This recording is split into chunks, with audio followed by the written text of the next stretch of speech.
there, Hummingbird family. Today, October 2nd, we have a solar eclipse and a new moon in Libra. Now, if you follow my channel, you know I'm not an astrologer. That's not my areas of expertise. But the tarot and astrology are very connected.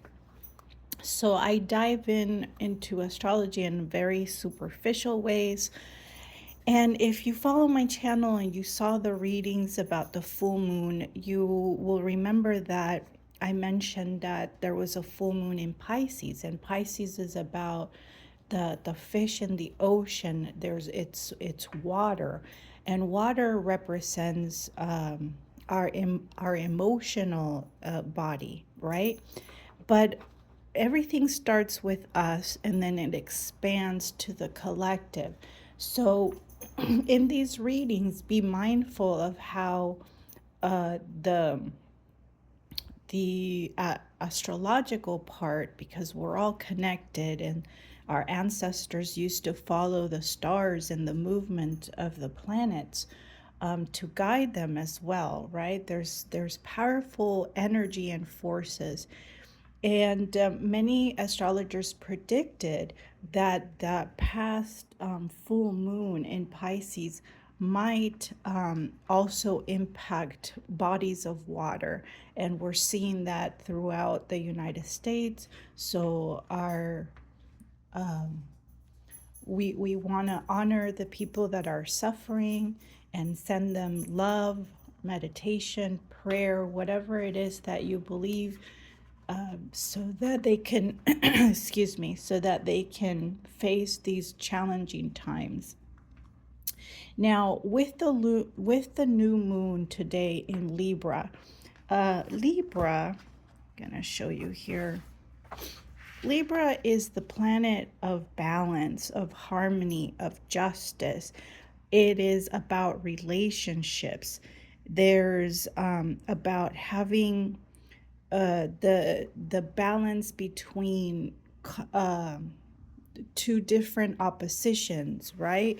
And so what that means is that today, especially with the solar eclipse, which brings information, which brings clarity, and it's pushing us all towards paying attention to the balance between our relationships, the balance between the relationship between between yourself and others. There's also some movement with Mars, and Mars is the energy of the warrior, right? So Mars can sometimes bring up, depending on how it's all aligning. But in this new moon, it's aligning where you might feel an urge to say something. You might be feeling angry about something. So pay attention to what comes up during today and the following days and weeks. Because, say, for example, you're feeling anger, you're feeling disrespected, you're not feeling the balance in your relationships. That is what the loving movement of the planets and Mother Earth is wanting you to explore. Your relationship, what is getting mirrored back to you. Where do we have to make amends? Where do we have to set boundaries? Where is anger pointing you to create action and boundaries, so we don't allow the anger to foster within ourselves and create an unbalanced sense of self, right? And so pay attention to how these things unfold in your life, and also in the collective, right? In the outer world, you might see arguments or division. There's a lot of that going on with ideas. And at the end of the day, we all want the same. We all want peace and health and food. So don't forget the humanity behind opposing forces. Don't forget your own humanity when people try to push you over the edge. Just pay attention to these energies. So this is going to be a full moon solar eclipse reading. We have, okay, this one keeps moving, so we have the Seven of Swords, okay? Some sneaky energy coming up here that we need to pay attention to. The Seven of Swords can be sneaky energy. For some of you, you might pay attention to how certain relationships feel in your body. Your body has wisdom. So for example, I'm feeling a lot of cutting of the ankles. So if relationships are paralyzing you, not allowing you to move forward, cutting off, for some of you, you might explore the relationship you have with the feminine side, with your mother, with others, your father. You might want to explore the relationship you have with yourself, and that means confidence, because we have a sword hitting the solar plexus here. And so again, pay attention to any sneakiness, things that you haven't paid attention to, and listen to your body, because your body is going to guide you towards that during this time. Okay, so that's the overall energy. I do feel it in this reading heavily as paying attention to what's going on in these areas. We have the 10 of Wands. There's a heaviness here. Where are you carrying too much? Where are you failing to say no? Where are you overworking yourself? Where do you need to ask for help? Okay, the King of Pentacles.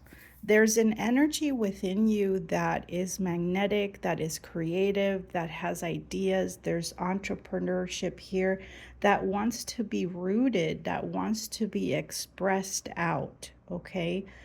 For some of you, you might be paying attention to the skills that you have in your hands. That has come up in readings also, if you follow my channel. For some of you, you have creativity in your hands. Perhaps you're gardeners, perhaps you weave things, perhaps you are a woodworker. There's something about hands, piano, writing, anything that wants to be explored, because this tricky behavior may be impeding that, okay? Maybe cutting some source. We want to explore the relationship with ourselves and others as well. This reminds me of the Three of Pentacles, which is a card of collaboration. I do feel heavy Three of Pentacles energy, though, even though it's the Three of Wands. The energy of the Three of Wands is about there's an energy of almost faith, if you want to call it that, where he has done a lot of planning, a lot of work, and he's waiting for the ships to come in. And the energy of the Three of Wands, of Pentacles, I'm sorry, can be about a mastery, collaboration, unions, others. And so this is exploring your faith. It's exploring the work that you have done, giving yourself credit. Know that the ships are coming. That means know that the new is coming. The new is in the horizon. Don't lose track of that, okay? The Three of Pentacles, which are felt very heavy here, is about exploring where there's collaboration, where might have you been given your power away to the opinions of others, where have you, where do you need to teach others how to treat you as well, since we're dealing with this tricky energy. Where do you need to make amends? So, lots of exploration during this time. Pay attention to what comes up during this full moon and eclipse for you. Be an observer. Pay attention to how it affects your community, how it affects the collective, and then how it affects your country, and eventually globally, because we're all connected, and these changes, like I said, they start with you and then they expand outward. So I wish you the very best. Know that the universe is always pushing us towards our greatest good. Sometimes that push can be a little bit uncomfortable because we want to be safe, we want to feel safe. It's uncomfortable to move in the dark. And sometimes we have to move in the dark.